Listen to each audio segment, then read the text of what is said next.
Hi baby, good morning. Alam ko hindi tayo makakapag-Skype, so ito na lang gagawin ko. Mag-record na lang ako everyday ng video for you. Ayoko na kasi siguro much better kung ganito na lang. Ako na lang mag-video since hindi ka na makapag-Skype. Baby, I love you.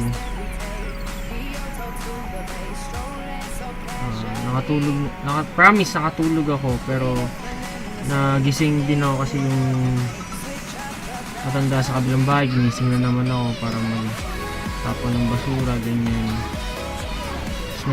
Basta galit pa sa akin, si Kesho. Hindi ko yung naririnig yung gano'n. Hindi ko din siya naririnig ganyan. Tulog na ako. Pinili pa akong gising sa ayun. Kaya no choice, gising na ako ngayon.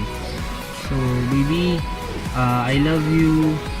Ingat ka, kain ka ngayong araw. Kumain ka sa tamang oras para hindi ka basta-basta nagkakasakit, hindi ka nahihilo kung ano sumasakit sa'yo. At please, inuman mo ng gamot. Diba? Lagi ko naman sinasabi sa'yo, uminom ka ng gamot kapag may masakit sa'yo. Mga paalala ko, please, lagi mong huwag mo namang kalimutan. Baby ha, pero ang pinaka-importante, huwag mo kakalimutin mo pangako mo sa akin. Mga pangako natin sa isa't isa, ha? Yun na lang yung pinangahawa ko sa'yo. Ito yung love. Pagmamahal mo sa akin. Mahal na mahal kita. Hindi nagbago yun. Simula nung nakilala kita hanggang ngayon, kinikilala pa kita.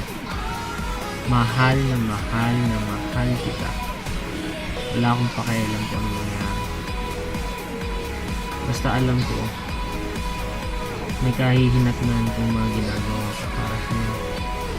Para sa atin, mahal na mahal kita. Mahal na mahal kita. Ikaw lang yung mahal ko. Wala na akong iba pang gusto. Ikaw lang. Ikaw lang gusto ko makasama. Ikaw lang gusto ko mapangasawa. Ikaw lang gusto maging mga anak ko. So, ikaw yung gusto kong tumanda. Ikaw yung gusto kong makasama tumanda. Ikaw at ikaw lang. Mahal na mahal kita. Ingat ka palagi, ha? I love you. Have a nice day. Ingat ka.